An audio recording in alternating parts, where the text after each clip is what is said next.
सहज योग में सबसे आवश्यक बात यह है कि इसमें अग्रसर होने के लिए, बढ़ने के लिए आपको ध्यान करना पड़ेगा। ध्यान बहुत जरूरी है। आप और चाहे कुछ भी न करें, लेकिन अगर आप ध्यान में स्थित रहें तो सहज योग में प्रगति हो सकती है। जैसे कि मैंने आपसे कहा था कि एक ये नया रास्ता है, नया आयाम है, डायमेंशन है, नई चीज है जिसमें आप कूद पड़े हैं। आपके अचेतन मन में उस महान सागर में आप उतर गए हैं। बात तो सही है, लेकिन इसकी गहराई में अगर उतरना है तो आपको ध्यान करना पड़ेगा। मैं बहुत से लोगों से ऐसा भी सुनती हूँ कि माता जी ध्यान के लिए हमको टाइम नहीं मिलता है। आज का जो आधुनिक मानव है, मॉडर्न मैन है, उसके पास घड़ी रहती है हर समय टाइम बचाने के लिए, लेकिन वो ये नहीं जानता है कि वो टाइम किस चीज के लिए बचा रहा है। उसने घड़ी बनाई है, वो सहज योग के लिए बनाई है, ये वो जानता नहीं। एक साहब मुझसे कहने लगे कि मुझे लंदन जाना बहुत जरूरी है और इसी प्लेन से जाना है और किसी तरह से मेरा टिकट बुक होना ही चाहिए और कुछ कर दीजिए आप, और वो एयर इंडिया वाले से कह दीजिए और कुछ कर दीजिए। मैंने कहा ऐसी कौन सी आफत है, आप लंदन क्यों जाना चाहते हैं? ऐसी कौन सी आफत है? क्या विशेष कार्य आप वहां करने वाले हैं? कौन सी चीज है? कहले I must go there, I have to save time, time is very important. मैंने कहा आखिर बात क्या है, ये टाइम बचा के वहां भागे भागे आप क्यों जा रहे हैं? तो कहने लगे कि वहां एक स्पेशल डिनर है, वो मुझे अटेंड करना है और उसके बाद वहां पे बॉल रूम है। टाइम आप बचा किस लिए रहे हैं? हर समय आप ये सोच लीजिए कि जो हाथ में घड़ी बंधी है ये सहज योग के लिए और ध्यान के लिए और सहज योग के ही कार्य के लिए बंधी हुई है। मैंने उसी लिए बांध ली है, नहीं तो मैं कभी भी घड़ी नहीं बांधती। जिस आदमी का पूरा ही समय सहज योग में बीतता है, उसको जरूरी नहीं कि आप घर का काम न करें, वो जरूरी नहीं कि आप दफ्तर का काम न करें, सारा ही कार्य आप करें पर ध्यान में करें। ध्यान अवस्थित होकर के कार्य हो सकता है, क्योंकि आपको ध्यान में उतार दिया है।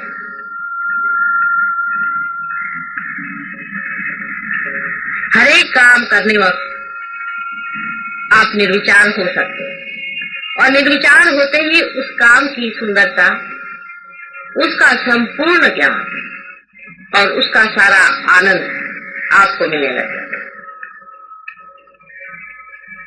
समझने की बात है, ये लोग समझते नहीं, इसलिए ध्यान के लिए अलग से टाइम नहीं मिलता है, आदि झगड़ा शुरू हो जाता है। लेकिन जब इसका मजा आने लगता है तब आपको आश्चर्य होगा कि नींद बहुत कम हो जाती है और आप ध्यान में चले जाते हैं। निद्रा में भी आप सोचेंगे कि आप ध्यान में जा रहे हैं। कोई भी चीज छोड़ने की या कम करने की नहीं, लेकिन हमारी जो महत्वपूर्ण चीजें हैं जिसे हम महत्वपूर्ण समझते हैं, वो बिल्कुल ही महत्वपूर्ण नहीं रह जाती और जिसको हम बिल्कुल ही विशेष समझते नहीं है, वो हमारे लिए बहुत कुछ हो जाता है।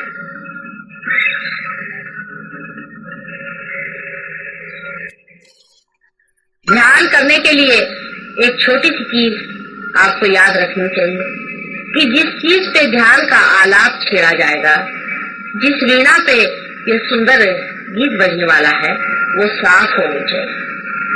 आप वो वीणा नहीं है, आप वो आलाप भी नहीं है, लेकिन आप उसके सुनने वाले हैं और उसको बजाने वाले हैं। आप उसके मालिक हैं।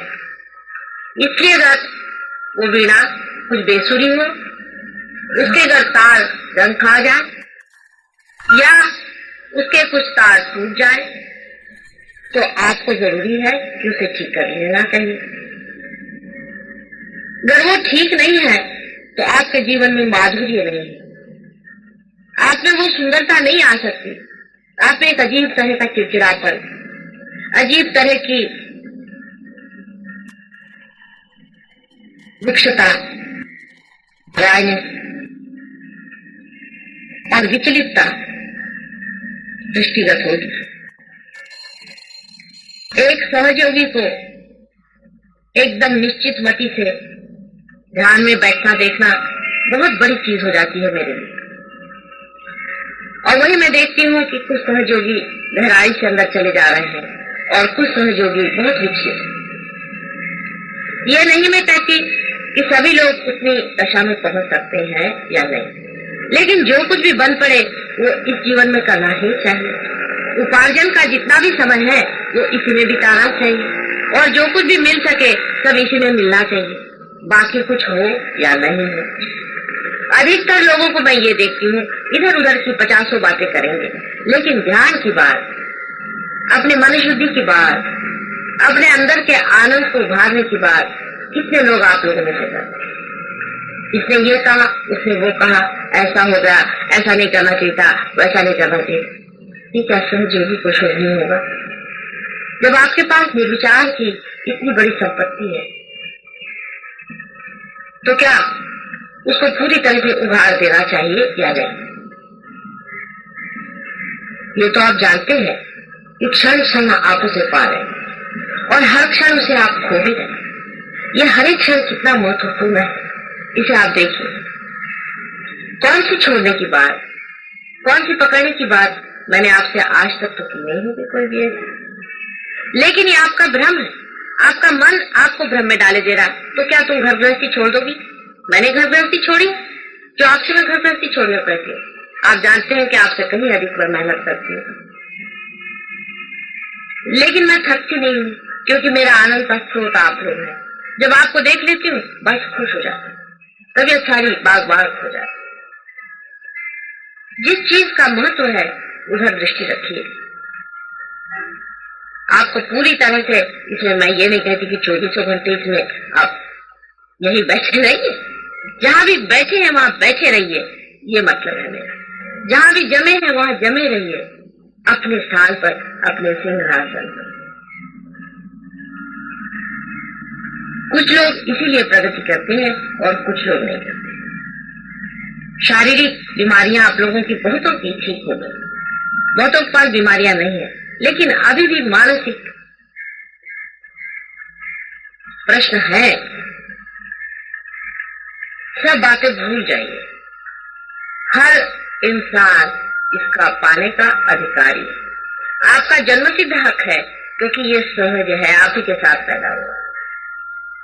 लेकिन ध्यान करना ही होगा और वो भी समझती है, लेकिन उसको ऑर्गेनाइज करने की आप लोग इतनी चिंता न करें, उसकी व्यवस्था करने की आप इतनी चिंता नहीं करें। वो कार्य हो रहा है, वो हो भी जाएगा। क्या हर्ज है अगर 10 आदमी ज्यादा आए चाहे 10 आदमी कम। 1000 बेकार के लोग रखने से 10 ही कायदे के आदमी हो, सो ही सहयोग के लिए विशेष। आप उनमें से बनिए जो 10 अच्छे आदमी हैं, जो ऐसे लोग हैं जो सहयोग का कार्य अत्यंत प्रेम से करते हैं और उसमें मजा उठा रहे हैं, उसमें बह रहे हैं, उसमें अग्रसर हैं और एक अग्रिम श्रेणी में जाकर के खड़े हो जाए। जैसे कि हिमालय संसार में सबसे ऊंचा है, उसकी ओर सबकी दृष्टि रहती है, ऐसे ही आप ही में आप हिमालय बन सकते हैं। और आप देख सकते हैं कि दुनिया आपकी ओर आंख उठाकर कहे कि बनूं तो मैं इस आदमी जैसा बनूं जो सहयोग में इतना ऊंचा हो। यह अंदर का उठना होता है, बाहर का नहीं। और मैं सबके बारे में जानती हूँ कौन कहाँ तक पहुँच रहा है। आप ही अपनी रुकावट है और कोई आपकी रुकावट नहीं कर सकता। कोई भी दुनिया का आदमी आप पे मंत्र तंत्र आदि कोई चीज नहीं करे। आप ही अपने साथ गरखड़ाई भी न करें और पहचाने रहे कि कौन आदमी कैसी बातें करता है, आप खुद ही समझ लेंगे कि इस आदमी में कोई न कोई दुष्टता आ गई है, तभी वो ऐसी बातें कर रहा है। नहीं तो ऐसी बात ही न करता वो, जैसी गलत बात ये कर रहा है। इसके अंदर कोई न कोई खराबी है, उसका साथ देने की कोई जरूरत नहीं। फिर चाहे वो आपका पति ही हो, चाहे आपकी वो पत्नी, उसे लड़ाई झगड़ा करने की, उलझने की कोई जरूरत नहीं, वो अपने आप ही ठीक हो जाए। इतना ही नहीं, आप ये भी जानते हैं कि आप में अगर कोई खराबी आ जाए तो आप किस तरह से उसे हाथ चला करके भी ठीक कर सकते हैं, क्योंकि आपके हाथ के अंदर से ही वो चीजें बने।